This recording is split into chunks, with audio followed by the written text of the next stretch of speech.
Bienvenue sur TuneSchool.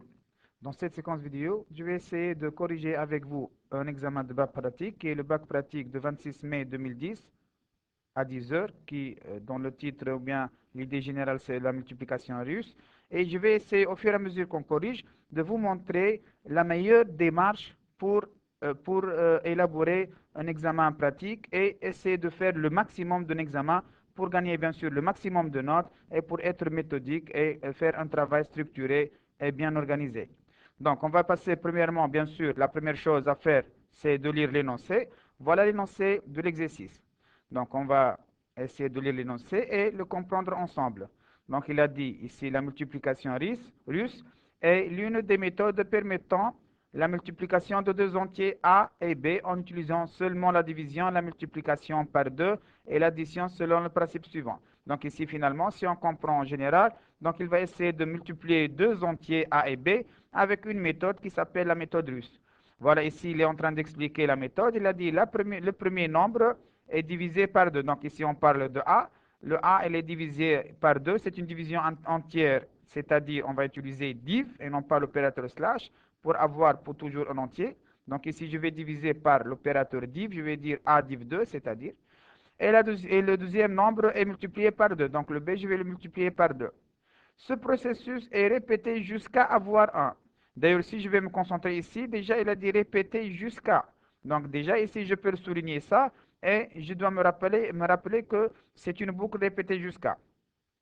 Donc, il a dit et répéter jusqu'à avoir 1 comme valeur du premier nombre. Donc, lorsque le premier nombre qui est A devient égal à 1, je m'arrête. Après, les deux nombres de départ ainsi que les résultats de calcul seront mis dans deux tableaux, divise et multe. Donc, le résultat de division, de départ plutôt, c'est-à-dire le A et le B, seront mis dans deux tableaux.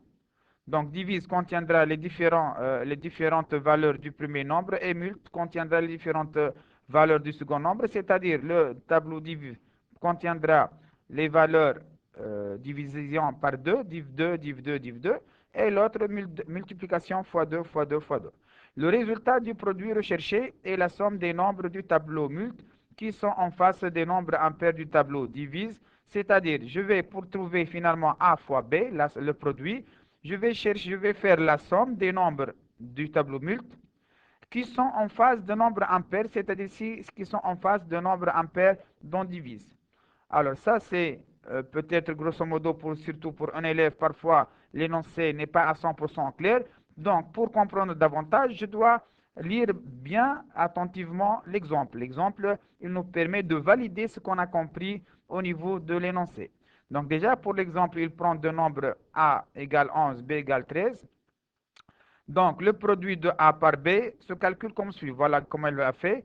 Pour le A, il a fait 11. Il a divisé 11 par 2, ça va donner 5. Il a divisé 5 par 2, ça va donner 2. Il a divisé 2 par 1. Voilà, on s'arrête à la condition dont on a dit lorsqu'on s'arrête à 1. Et pour le B, il a mis 13 dans le deuxième tableau multe.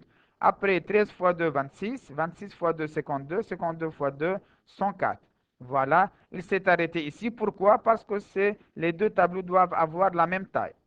Donc après, le résultat du produit, comment il est calculé? Il est calculé, donc le produit 11 par 13, comment il est calculé? On va faire 13 plus 26 plus 104. Comment vous allez me dire?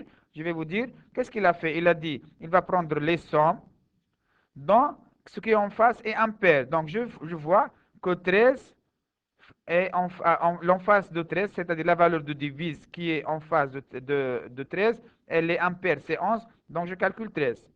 Pour 26, elle est en phase de 5, je calcule 26. Le 52, je ne le calcule pas parce qu'il est en phase de 2, qui est un nombre pair. Le 104, je le calcule, il est en phase de 1. Donc c'est pour cela que j'ai fait la somme 13 plus 26 plus 104, mais le 52, non. Alors, le travail demandé, et c'est ça, donc c'est ça la partie sur laquelle l'élève doit se concentrer parce qu'il va comprendre qu'est-ce qu'il demande après tout ça, parce qu'au début, il est en train d'expliquer la multiplication russe, comment ça se fait. Donc, à partir d'ici, on peut extraire les sous-programmes, et ça, c'est très important. Donc, c'est très important de lire le travail demandé. Donc, qu'est-ce qu'il demande? Il demande écrire un programme Pascal qui lie deux entiers A et B. Donc, lie deux entiers, c'est-à-dire j'ai saisir A et B. Déjà, voilà, on a extrait ce programme. À condition que A compris entre 2 et 100, B compris entre 2 et 100 encore. Virgule, calcule et affiche le produit de ces deux entiers en utilisant la méthode russe. Donc, si je vais essayer de diviser ça encore, et je vais vous proposer la décomposition ici dans ce document PowerPoint. Donc, la décomposition. Donc, ça, c'est le programme principal. On a au début saisir A et B. Donc, je vais saisir A et B. Donc, le sous-programme saisir, il va donner deux résultats A et B. Après, je vais, à partir de A, remplir un tableau qui s'appelle div. La première étape. Donc, dans remplir 1, je vais appeler cette procédure, bien ce programme remplir 1. Donc, je vais introduire A. J'aurai le résultat, le tableau divise. Bien sûr, ce n'est pas seulement divise. Pourquoi? Parce que j'ai besoin encore de la taille de ce tableau-là. Donc, j'ai besoin encore de n. Ici, c'est quoi le n? Ici, le n, c'est la taille de mon tableau divise. Donc, je propose, dans la procédure remplir la première, où je fais les divisions, de donner la taille du tableau divise, le tableau divise et sa taille n. Après, remplir le tableau deuxième, tableau mult à partir de B. Donc, remplir de, elle va prendre B et N. Donc, B, c'est le nombre. N, c'est la taille, puisque c'est la même taille. Les deux tableaux, comme on a dit, ils ont la même taille, pour donner un tableau mult. Après, une fois j'ai les deux tableaux divise et mult et N, donc je peux faire le calcul. Donc, ici, je vais faire un sous-programme calculé. Le sous-programme calculé aura en entrée N et divise et mult pour avoir le produit P. Et après, je peux afficher, ajouter un sous-programme affichage pour afficher P, ou bien je l'affiche directement dans le PP.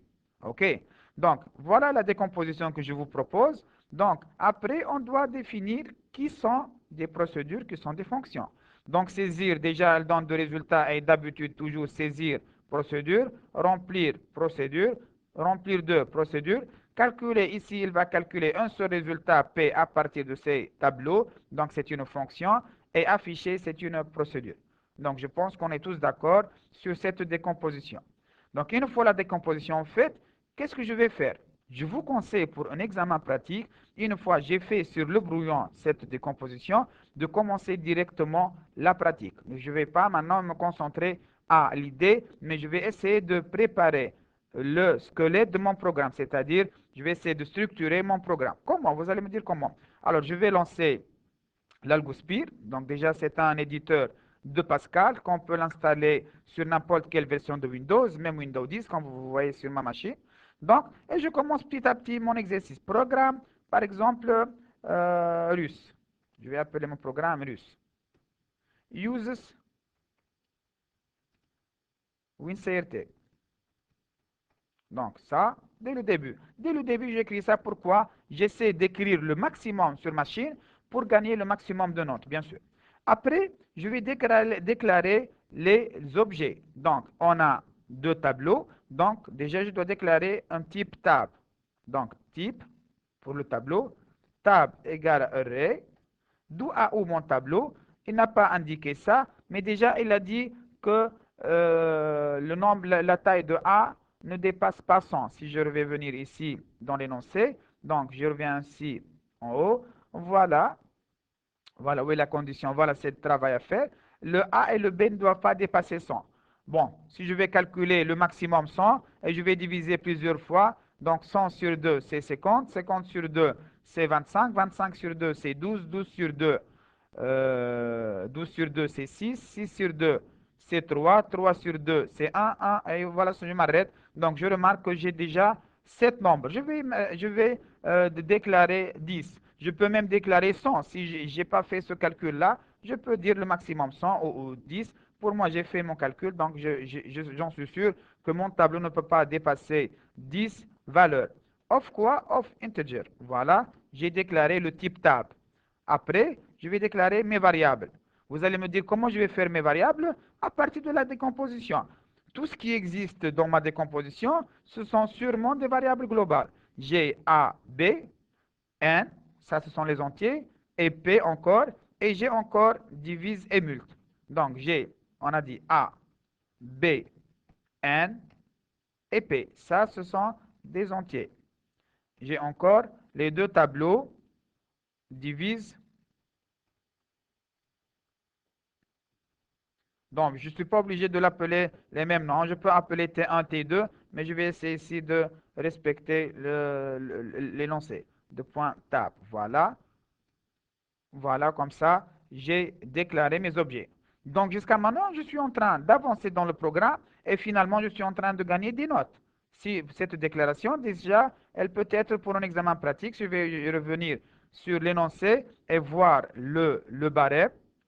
Regardez, donc, structure de données adéquate, 2 points. Donc, déjà, maintenant, jusqu'à maintenant, dans 3 ou 4 ou 5 minutes, j'ai gagné 2 points. Donc, je vais essayer de gagner le maximum de points, comme j'ai dit. Après, qu'est-ce que je peux faire maintenant?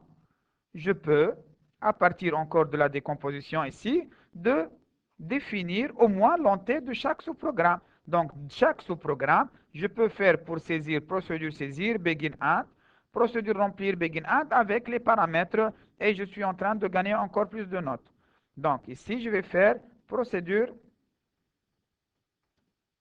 saisir. Quels sont les paramètres de saisir? Il y a deux paramètres, comme vous voyez, pour saisir A et B, deux paramètres en sortie, donc passage par variable, var A, virgule B, de point integer. Begin, and, point virgule. Ça, déjà, j'aurai une note sur l'entête. Après, procédure, remplir 1. Déjà, si je reviens ici, après, j'ai remplir 1 qui prend A en entrée et qui donne divise et N. Donc, A, passage par valeur, sans var, divise et N, passage par variable avec var. Donc, procédure remplir 1, on a dit, on a A de point integer et var divise de point tab et var, bien sûr, puisque j'ai deux passages par variable, chacun a son var. Donc, var n de point integer. Voilà. Begin. Un point virgule. Donc, qu'est-ce que je suis en train de faire? Je suis en train de faire la structure de mon programme. Après, procédure remplir 2, où il y a B et N en entrée et mult en sortie. Donc, procédure remplir 2. Qu'est-ce que j'ai? B, virgule N, de point integer, pour avoir var mult de point tab. Voilà, point virgule, begin, un point virgule. Et après, j'ai la fonction calculée, donc c'est function, avec U, comme vous savez en Pascal, calculer. Quels sont les paramètres de calculer? Donc, comme vous savez, les paramètres d'une fonction, c'est seulement les paramètres en entrée, et on n'a pas de passage de variable. Je n'ai pas le droit de mettre P pour une fonction, donc je vais mettre seulement n divisé mult. Donc, n integer divise virgule mult de point tab. Et n'oubliez pas qu'une fonction, bien sûr, elle a un type. Cette fonction calculée, elle donne P, c'est un entier, donc la fonction elle-même de type entier. Begin, un point virgule. Et à la fin, j'ai la procédure affichée. Comme j'ai dit pas mal de fois, je peux la mettre directement dans le PP, mais personnellement, je vous conseille pour avoir tout le programme structuré, de faire une procédure affichée. Mais même si on va faire la terrain dans le PP, c'est correct. Donc, afficher, elle a un seul paramètre P en entrée, comme vous voyez ici. Donc, passage par valeur, P de point integer, et c'est tout. Et begin, un point virgule. Et je suis en train d'avancer et de structurer mon programme. Après, qu'est-ce qu'une fois j'ai terminé les entêtes, je peux faire maintenant le programme principal à partir de cette décomposition, toujours qui est sur mon brouillon. Donc, le programme principal, c'est quoi? C'est l'appel des sous-programmes dans l'ordre ascendant. C'est pas comme l'analyse, c'est comme l'algorithme. Donc, saisir, puis remplir 1, puis remplir 2, puis calculer, puis afficher. Donc, pour commencer mon programme principal, begin directement. Donc, je ne vais pas écrire proc puisque je suis en Pascal. Donc, j'écris directement saisir de A, B. Voilà. Puis, remplir 1, 2. Qu'est-ce que j'ai dans remplir 1? Bien sûr, je dois respecter l'ordre des paramètres. N'oubliez pas, j'ai A, virgule, divise, virgule, n. Voilà. Après, j'ai remplir 2. Qu'est-ce que j'ai dans remplir 2? J'ai b et n et mult. OK, donc je dois respecter l'ordre comme j'ai dit par rapport à la définition. C'est le même ordre ici. Hein. Voilà, b, n, mult. Hein. N'oubliez pas que l'ordre est très important. Après, j'ai la fonction calcul ici. Voilà. Et n'oubliez pas que l'appel d'une fonction nécessite obligatoirement une affectation. Donc, je vais dire P reçoit calculer de et ses paramètres. Donc, je vais dire P de point égal calculer de n, virgule, divise, virgule, mult. Voilà, donc c'est le même ordre. Et à la fin, afficher de P. Et un de point. Voilà, donc jusqu'à maintenant, j'ai encore gagné les notes et les appels. Et si je vais revenir au barème, donc qu'est-ce que je trouve? Il me dit décomposition en module à la solution, c'est déjà déclaration appel, c'est déjà 4 points. Donc jusqu'à maintenant, j'ai gagné 6 points dans le premier quart d'heure. Je suis dans le premier quart d'heure presque, ou bien dans 20 minutes, j'ai déjà gagné 6 points et c'est pas mal. Bien sûr, n'oubliez pas d'enregistrer dès le début en cas d'accident. Donc je vais enregistrer ça ou dans C2 points, bac 2016. Je vais appeler ça, par exemple, multiplication russe, ou bien russe, tout court pour vous dans l'examen pratique, vous allez faire notre nom ou bien dans votre matricule. Voilà. Maintenant, vous allez me dire qu'est-ce qu'on va faire. Je vous conseille toujours, comme j'ai fait au niveau de l'analyse, de commencer par les sous-programmes les plus simples. Afficher, c'est le plus simple. Je vais commencer par ça. Je vais dire comment afficher. Je vais dire la TLN. Le produit est P. Voilà. Si je reviens pour vérifier, est-ce qu'il y a une note sur l'affichage? Bien sûr qu'il y a. Voilà, le barème, saisir, contrôle, structure, traitement avec. Donc ici, donc normalement, ils ont mis les noms avec le PP. C'est pas grave. OK. Après, je vais laisser calculer, remplir 2 à la fin. Je vais passer dans saisir. Donc, pour saisir une valeur, est-ce que j'ai une condition? Rappelez-vous que le A et le B sont compris entre 2 et 100. Donc, je dois faire une boucle répétée. Donc, repeat. Right. Introduire A et B. Read A virgule B. Until A in. Dans l'intervalle, il a dit 100, je pense. Non, 200. 200.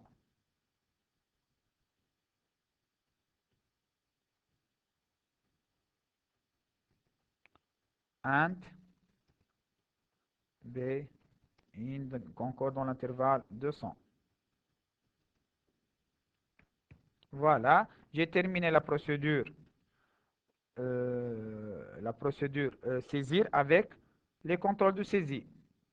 Voilà, saisie et contrôle de données, déjà 3 points. Alors, on a atteint jusqu'à maintenant 9 points et on n'a rien fait, si vous voulez, au niveau de tout ce qui est difficile. Maintenant, je vais commencer les sous-programmes. Alors, pour remplir un, quelle est l'idée de remplir un? Si je reviens ici à l'énoncé et surtout à l'exemple qui va m'aider, il a dit, en premier lieu, je vais mettre le A dans la première case dont divise. Donc, c'est-à-dire initialement, je vais dire divise de 1 reçoit A. Donc, je vais ici. Donc, ici, déjà, dans remplir 1, on a A, on a divise. Donc, je vais dire divise de 1. Donc, ici, divise, c'est comme un tableau T, comme si je suis en train de dire T de 1 reçoit A. Déjà, j'ai mis la première valeur. Après, je vais avancer. Déjà, on a dit, on va avancer avec une boucle répétée parce que je vais m'arrêter lorsque je vais arriver à 1. Donc déjà, je me suis d'accord que c'est une boucle répétée, je l'écris. Repeat, until quoi? Il a dit jusqu'à avoir ici 1. Donc, until divise de I égale à 1. Voilà. Alors, vous allez me dire, qu'est-ce qu'on va répéter? On va répéter, c'est que chaque fois, divise, donc à partir de la deuxième case, chaque case prend la case précédente div 2. Donc, t de i reçoit t de i moins 1, div 2. Ici, c'est divise. Donc, divise de i reçoit divise de i moins 1, div 2. Donc, jusqu'à, comme j'ai dit, jusqu'à diviser égale 1. Alors, vous allez me dire, et comment on va faire le i, le compteur? Bon, ici, il y a une faute grave qui est toujours faite par les élèves. Puisqu'ils trouvent i, automatiquement, ils vont faire une boucle pour. Alors, dans notre cas, déjà, on a dit c'est une boucle répétée. Je n'ai pas le droit, ici, dans cet exemple, de faire une boucle pour. Mais pour créer le compteur, je vais faire une initialisation. C'est i reçoit 1, puis i reçoit i plus 1. Alors, vous allez me dire pourquoi on a commencé pour 1. Réellement, c'est pour commencer par 2. Donc, si j'avance, je commence par 1 et après, repeat directement, j'ai fait plus 1. J'ai réellement le premier i qui est dans le tableau, c'est 2. Donc, la première chose, c'est comme si j'ai dit divise de 2 reçoit divise de 1, div 2. 1 tel divise de 1 égale à 1. Voilà, je me suis arrêté. J'ai presque terminé la procédure remplir 1. Qu'est-ce qu'il me reste qui est le n? Alors, le n, c'est la taille du tableau. Hein. Et je n'ai pas de taille, je n'ai pas de n réellement. Mais ce que je sais, c'est que je suis en train d'avancer par le i ici. Et lorsque j'arrive à 1, je m'arrête. Et lorsque j'ai arrivé à 1, le i correspondant à 1, c'est l'indice de la dernière case. Et donc, c'est sûrement la taille du tableau. Lorsque je suis arrivé à i égale à 4, donc mon tableau contiendra 4 cases. Donc, la taille de mon tableau, c'est i. Donc, finalement, le n, c'est i. C'est quelle valeur de i? C'est la dernière valeur de i qui a donné divise de i égale 1. Voilà, comme ça, presque, j'en suis sûr que ma procédure est correcte. Donc, qu'est-ce que je vais ajouter? Les variables locales. N'oubliez pas, chaque sous-programme doit avoir ses variables locales. Qu'est-ce que j'ai utilisé ici? J'ai utilisé i comme variable locale. Et c'est tout. Déjà, le n, paramètre formel, le divise, paramètre formel, et le a, paramètre formel. Si je vais ici encore donc c'est tout. Voilà. Pour saisir, on n'a pas de paramètre formel, comme vous savez. Donc, maintenant, je vais faire remplir 2. Donc, n'oubliez pas, une fois j'ai avancé, je fais une autre fois enregistrer pour garantir que ce que j'ai fait est bien sûr enregistré. Maintenant, je vais passer dans remplir 2. Dans remplir 2, il a dit, je vais parcourir, donc les deux tableaux déjà, ils ont la même taille. Donc déjà, je sais que la taille de mult, il est de taille n, de taille 4. Donc ici, je peux utiliser dans ce cas-là la boucle pour. Mais n'oubliez pas qu'en premier lieu, je dois mettre le b ici. Donc, qu'est-ce que je vais faire en premier lieu? Comme j'ai fait ici, divise de 1 reçoit a, je vais faire mult de 1 reçoit b. Donc, initialement, j'ai mis le B. Donc, une fois j'ai mis le B ici, je vais parcourir la suite du tableau, c'est-à-dire de la deuxième case à n. Donc, c'est une boucle pour. For i de point égal de to n, do. Qu'est-ce que je vais faire? À chaque fois, t de i reçoit le précédent fois 2. Cette fois-ci, c'est fois 2. Donc, c'est mult de i reçoit mult de i moins 1, le précédent, fois 2. C'est tout. Déjà, le n, c'est le même. On a besoin de rien de plus. Donc, je vais déclarer ici les variables locales. Qu'est-ce que j'ai comme variable locale? J'ai utilisé seulement i, donc i de point integer. Le reste, ce sont des paramètres formels.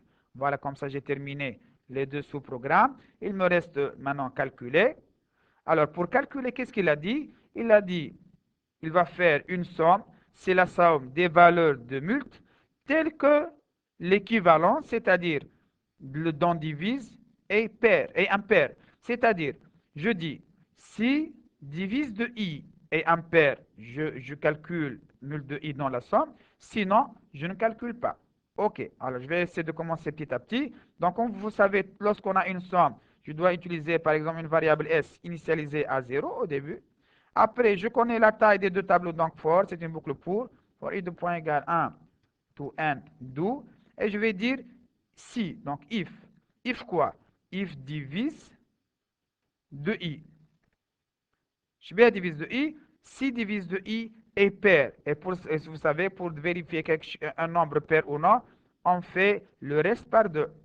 Donc, on veut lorsqu'il est impair. Donc, si divise de I mod 2 égale à 1, ou bien différent de 0, ça veut dire que divise est impair. Et lorsque c'est impair, donc comme ici le divise de I impair, j'ajoute à la somme mult de I. Donc, S reçoit S plus mult de I.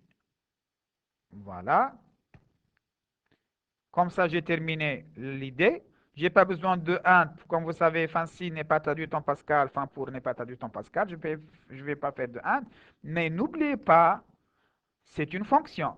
Et la fonction, à la fin, qu'est-ce que j'écris? Le nom de la fonction calculée reçoit la variable. Donc, à la fin, je vais écrire calculer reçoit S. Voilà. Comme ça, j'ai terminé ma fonction calculée. Je vais enregistrer la fonction. Et qu'est-ce qu'il me reste à afficher? Déjà, on l'a fait. Donc, il me reste ici un point virgule. Normalement, j'ai presque terminé. Compiler. Je vais vérifier mes erreurs. Voilà, on n'a pas déclaré les variables pour. Donc, ici, dans la ligne 37, il dit une ligne, la ligne 37. Donc, comment on lit, si vous voulez, les erreurs? Donc, ça, c'est le numéro de la ligne et ça, c'est le numéro du caractère. Donc, la ligne 37, ici, le S, il a dit identificateur non trouvé. Et lorsqu'il vous dit un identificateur non trouvé ou inconnu, c'est-à-dire que je n'ai pas déclaré. Et bien sûr qu'il a raison, j'ai oublié de déclarer les variables locales de la fonction calculée. On dit S ou I. C'est tout, normalement. Voilà. J'enregistre une autre fois. Compiler. Voilà, compilation terminée sans erreur. Exécuter. Je vais essayer de faire le même exemple. Il a dit égal à 11 et B, c'est 13. Là, le produit est 143. Je dois bien sûr vérifier avec l'énoncé. Oui, c'est 143. Voilà, on a terminé notre exercice dans presque moins de 30 minutes d'une façon structurée et d'une façon méthodique. Inch'Allah, la vidéo عجبتكم. Inch'Allah, نتقابلوا مرة أخرى sur d'autres vidéos sur TuneSchool. Et bonne chance pour le bac pratique.